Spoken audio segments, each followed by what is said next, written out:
Ah, vous êtes là, vous? Ça va bien? Yes? Yes? Yes, super, ouais, ok. Moi aussi, ça va, merci de demander. Non, mais en ce moment, en plus, j'ai l'impression que tout va bien.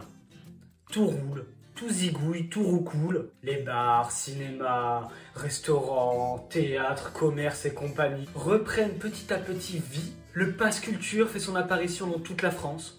300 €, paf, pour tous les jeunes qui ont 18 ans. Pas plus, pas moins. On termine deuxième à l'Eurovision. Ce qui n'était pas arrivé depuis 91.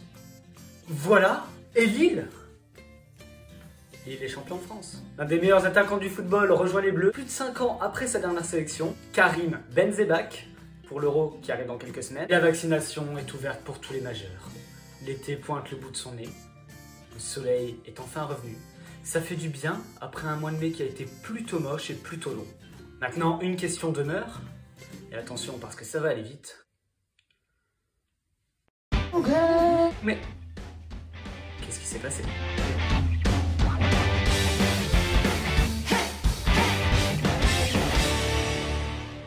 Le mois de mai de base, il est sympa. Mais cette année, on aurait pu croire qu'avec une pandémie mondiale aussi dure qui touchait absolument tout le monde, certains sujets, certaines tensions se seraient atténuées. Mais pas vraiment. Bachar al-Assad. Mais si, considéré comme responsable de la guerre en Syrie qui tue des gens depuis une dizaine d'années. Bachar al-Assad, accusé de crimes de guerre et de crimes contre l'humanité par l'ONU, à cause de bombardements ciblés contre sa propre population. Sans oublier la mort par la torture, par l'utilisation d'armes chimiques et l'exécution de plusieurs dizaines de milliers d'opposants politiques. Bref, Bachar al-Assad, ce chic type, vient d'être réélu hyper démocratiquement, avec plus de 95% des voix. Prends ça, Manu. Mais c'est pas tout. Alexandre Loukachenko. Mais si, le dirigeant de la Biélorussie, celui qu'on considère comme étant le dernier dictateur d'Europe, Alexandre Loukachenko, bah lui, il a décidé de détourner un avion. Comme ça. Avion qui allait tranquillement en Lituanie. Et pourquoi a-t-il détourné un avion? Parce que dedans, il y avait un opposant politique. Il a donc ramené l'avion à son aéroport. Il a capturé l'opposant politique parce que c'est un opposant politique. Mais c'est pas tout. Le Mali traverse encore une crise politique majeure. Des hommes et des femmes fuient leur pays, meurent noyés en tentant de rejoindre l'Europe. Le peuple se soulève en Colombie face au président Ivan Duque. Mais si, accusé de creuser les inégalités, de corruption et le packaging habituel des politiques corrompus, Ivan Duque qui mobilise l'armée contre les manifestations, ce qui crée une sorte de guerre civile sans issue. Mais c'est pas tout. Ce mois de mai aura été synonyme, au début du mois, des montées en flèche des tensions entre Israël et Palestine. Je vais pas vous faire l'historique du conflit. J'ai appris en terminale, c'est vrai, mais je pense pas être le mieux placé pour vous en parler. Et si vous voulez vraiment approfondir le sujet, il y aura des liens en description. D'ailleurs, lisez la description, chaque fois je vous sais. Bref. Ce qu'on peut simplement en retenir pour ces manifestations de mai, c'est que ça a fait, encore une fois, des centaines de morts des deux côtés, si ce n'est des milliers. Des roquettes ont été lancées sur les camps ennemis, des attentats ont été organisés, les bâtiments se sont écroulés, les enfants sont décédés, les familles sont détruites. Un seul territoire, deux populations et un espoir que tout s'arrange qui paraît de plus en plus loin. On vit vraiment dans un chic monde. Non, ouais. Ça s'arrange pas. Alors, revenons en France, à l'Hexagone, le pays des droits de l'homme. Vous savez ce qui a marqué la France pendant un mois? Outre le coronavirus, outre les régionales, outre TF1 qui rachète M6, les excès de violence. Une femme est brûlée à Mérignac par son ex-mari, contre qui elle avait déjà porté plainte. Un homme radicalisé en Syrie.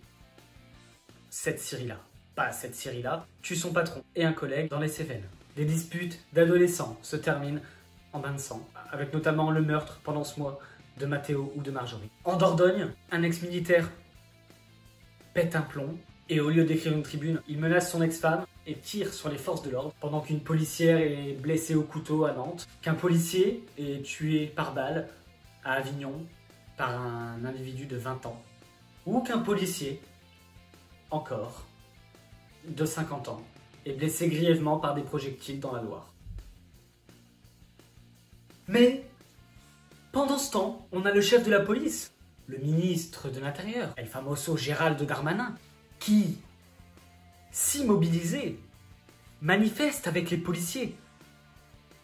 Alors même que celui qui est le plus à même de faire des choses pour les policiers, c'est Gérald Darmanin. On a un président qui lance sa campagne, et non pas sa compagne, en participant à la vidéo de McFly et Carlito qui avait relevé le défi qu'il leur avait lancé, et en obtenant comme gage le fait de devoir poser la tête des deux youtubeurs sur son bureau lors de la prochaine allocution présidentielle. Mine de rien, on a le Rassemblement National, qui est le deuxième parti de France, qui se dépatouille encore une fois avec une affaire de scandale financier, des emplois fictifs, enfin, comme d'hab. Bref, on a aussi les régionales qui arrivent pendant ce mois-ci, avec des alliances, les Républicains et la République En Marche, mais aussi les Républicains et Rassemblement National, des unions de la gauche, des candidates voilées qui font trembler absolument tous les plateaux télé, du racisme, des guéguerres entre Darmanin et Pulvar, Le Pen et Dupond-Moretti. Sans oublier qu'Emmanuel Macron, pour fêter la réouverture des bars, qu'est-ce qu'il a fait? Bah, il a été réouvrir les bars. Il s'est vraiment dit, bon, là, Manu, t'as bien bossé.